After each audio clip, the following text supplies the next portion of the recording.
Hello everyone. Last 4 videos में हमने operators के बारे में पढ़ा। उसमें हमने सबसे पहले arithmetic operator, assignment operators, relational और लॉजिकल, ये 4 तरह के ऑपरेटर्स हमने पढ़े। आज की इस वीडियो में हम यूनरी ऑपरेटर्स के बारे में पढ़ेंगे। तो यूनरी ऑपरेटर्स में दो तरीके के ऑपरेटर्स होते हैं, एक होता है इंक्रीमेंट और एक होता है डिक्रीमेंट। ठीक है, अब इसे यूनरी क्यों कहा जाता है? क्योंकि हमने जो प्रीवियस 4 ऑपरेटर्स देखे वहां पे एक ऑपरेटर के आजू बाजू में 2 ऑपरेंड्स होते थे। यहाँ पे जो यूनरी ऑपरेटर है, यहाँ पर एक ऑपरेटर के साइड में एक ही ऑपरेंड होता है। जैसे कि देखो एग्जांपल के लिए ये जो है ये इंक्रीमेंट ऑपरेटर है जिसे प्लस प्लस कहते हैं, और ये जो है डिक्रीमेंट ऑपरेटर जिसे माइनस माइनस के सिंबल से हम लिखते हैं। इसके एग्जांपल में देखो यहाँ पे है प्लस प्लस आई। आई जो है ये वेरिएबल है इंटीजर टाइप का, और यहाँ पे प्लस प्लस आई यानी कि ऑपरेटर के साथ एक ही वेरिएबल है। ठीक है, एक ही ऑपरेंड है। ठीक है, यहाँ पे एक और एग्जांपल है जैसे कि आई प्लस प्लस यानी कि एक ऑपरेटर एक ऑपरेंड, इसीलिए हम इसे यूनरी ऑपरेटर कहते हैं। ठीक है, तो इसमें 2 टाइप्स होते हैं, एक होता है इंक्रीमेंट और दूसरा होता है डिक्रीमेंट। हर एक इंक्रीमेंट और डिक्रीमेंट में और 2 सब टाइप्स होते हैं, एक होता है प्री इंक्रीमेंट, एक पोस्ट इंक्रीमेंट, दूसरा प्री डिक्रीमेंट पोस्ट डिक्रीमेंट। ठीक है, तो एक्चुअली ये इसका काम क्या है, इसके नाम में ही इसका मीनिंग छुपा है। इंक्रीमेंट, इंक्रीमेंट यानी क्या, ग्रोथ करना, यानी कि क्या, ये जो ऑपरेटर है ये वेरिएबल की वैल्यू 1 से ग्रो कर देता है यानी इंक्रीज कर देता है। अगर हमने इंक्रीमेंट ऑपरेटर यूज किया और हमारे वेरिएबल की वैल्यू 10 है तो वो वैल्यू 1 से बढ़ के 11 हो जाएगी, 10 और 1 इंक्रीमेंट 11। सिमिलरली डिक्रीमेंट ऑपरेटर अगर यूज करेंगे और हमारे वेरिएबल की वैल्यू अगर 10 है तो वो डिक्रीमेंट होके 10 से 9 हो जाएगी, 1 से कम डिक्रीमेंट में और इंक्रीमेंट में 1 से ज्यादा। इसमें क्या होता है, एक होता है प्री इंक्रीमेंट, एक होता है पोस्ट इंक्रीमेंट। मतलब क्या, प्री इंक्रीमेंट पहले इंक्रीमेंट करो फिर अपना काम करो, दूसरे में पोस्ट इंक्रीमेंट पहले काम करो फिर इंक्रीमेंट करो। ठीक है, इसे हम प्रैक्टिकली एग्जांपल करके देखेंगे तो प्रोग्राम में आपको ये बहुत अच्छे से समझ में आ जाएगा। ठीक है, तो अब हम एक टास्क करके देखते हैं। हमें एक टास्क है write a program in Java, perform all the operations of unary operators, और ये सारे operators pre increment, post increment, decrement, ये सारे हम अभी प्रैक्टिकली करके देखेंगे। ठीक है, तो अब हमने ये प्रोग्राम किया है, यहाँ पे हमने लिखा है क्लास यूनरी डेमो। ठीक है, ये नाम से हमें प्रोग्राम को सेव करना है। इसमें हमने मेन फंक्शन लिखा है public static void main strings. अब यहाँ पे हम हमारे सारे ऑपरेटर्स का परफॉर्मेंस चेक करते हैं। ठीक है, int i इक्वल टू 10, हमने एक वेरिएबल लिया i, उसके अंदर 10 ये वैल्यू स्टोर कर ली। ठीक है, अब ये जो i है ये इंटीजर टाइप का वेरिएबल है। ठीक है, अब सबसे पहले हमें क्या करना है, हमें टेस्ट करना है प्री इंक्रीमेंट, यानी कि क्या, पहले इंक्रीमेंट करो फिर उसका टास्क परफॉर्म करो। ठीक है, तो यहाँ पे हमने 2 स्टेटमेंट्स लिखे। पहले स्टेटमेंट क्या कहता है, system.out.println प्री इंक्रीमेंट, और हमने इसे इसके अंदर प्लस प्लस आई लिखा। प्री इंक्रीमेंट यानी वेरिएबल के पहले। ठीक है, तो प्लस प्लस आई। अब ये प्लस प्लस आई है तो इसका आंसर क्या होना चाहिए, अगर 10 आई की वैल्यू 10 है तो इंक्रीमेंट होना चाहिए, और ये इंक्रीमेंट कैसे होगा, 1 से एक्स्ट्रा एक ज्यादा जाएगा। ठीक है, तो ये 11 हो जाना चाहिए। ठीक है, तो अब हम इसे प्रैक्टिकली परफॉर्म करके देखते हैं। ठीक है, उसके बाद हमने एक स्टेटमेंट लिखा है value of i is i, यानी कि हम i की वैल्यू जो है ये इंक्रीमेंट के ऑपरेशन के बाद क्या है वो देखने वाले। ठीक है, तो इसे अब रन करके देखते हैं। इसे हमने सेव कर लिया, अब इसे कंपाइल करेंगे, जावा सी यूनरी डेमो डॉट जावा। ये कंपाइल हो गया, कोई एरर्स नहीं आए।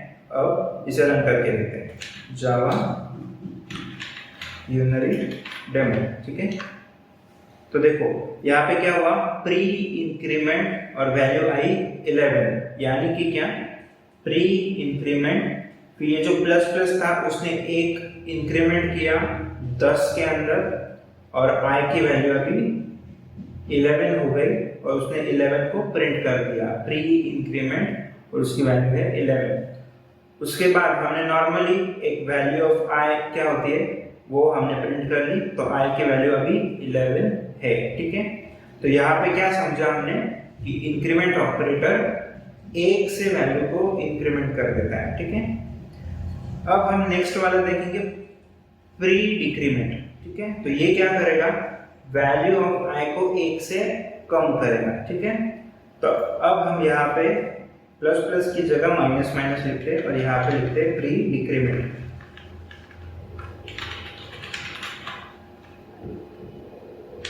ठीक है, तो अब ये क्या होगा, 10 की वैल्यू एक से कम होगी, डिक्रीमेंट होगी और इसकी वैल्यू क्या आएगी 9। ठीक है, इसे हम सेव कर लेते हैं और कंपाइल करके रन करके देखते हैं।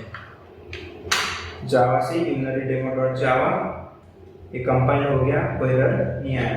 अब इसे रन करके देखते हैं, जावा स्पेस unary-demo। ठीक है, अब देखो प्री डिक्रीमेंट ने हमारी एक वैल्यू जो 10 थी 10 को 9 कर दिया, मतलब एक से वैल्यू कम हो गई, तो वैल्यू ऑफ i इज अभी 9 है। ठीक है, ये तो हो गया प्री इंक्रीमेंट और प्री डिक्रीमेंट। अब इंटरेस्टिंग बात आगे आती है, जब हम पोस्ट इंक्रीमेंट और पोस्ट डिक्रीमेंट करते हैं तो ये थोड़ा अलग तरीके से बिहेव करता है। ठीक है, तो अब आपके पास पुराना आउटपुट भी है प्री इंक्रीमेंट का, तो उसे हम कंपेयर करके देखेंगे पोस्ट इंक्रीमेंट में। ठीक है, पोस्ट इंक्रीमेंट। ठीक है, और यहाँ पे i प्लस प्लस हमें लिखना है। ठीक है, तो i के बाद में यानी पोस्ट। ठीक है, अब इसे रन करके देखते हैं। जावा से unary-demo.java कंपाइल हो गया सक्सेसफुली, कोई प्रॉब्लम नहीं है। अब इसे रन करके देखते हैं। हाँ, यहाँ पे देखो, यहाँ पे इंटरेस्टिंग चीज है, पोस्ट इंक्रीमेंट उसने वैल्यू दी है 10। ठीक है, यहाँ पे जब हमने प्री इंक्रीमेंट किया था तो उसने वैल्यू दी 11, लेकिन यहाँ पे तो उसने इंक्रीमेंट का आंसर कुछ 10 ही दिया है, मतलब इंक्रीमेंट हुआ या नहीं हुआ।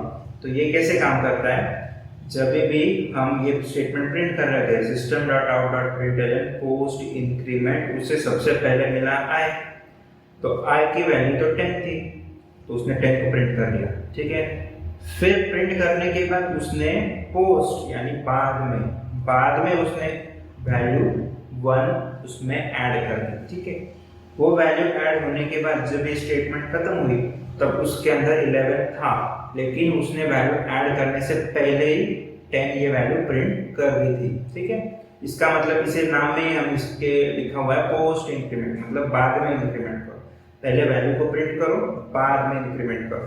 और ये जो प्री इंक्रीमेंट था इसमें क्या था, पहले वैल्यू को इंक्रीमेंट कर लो फिर प्रिंट करो, तो इसने पहले इंक्रीमेंट किया 10 से 11 हुआ और प्रिंट कर दिया।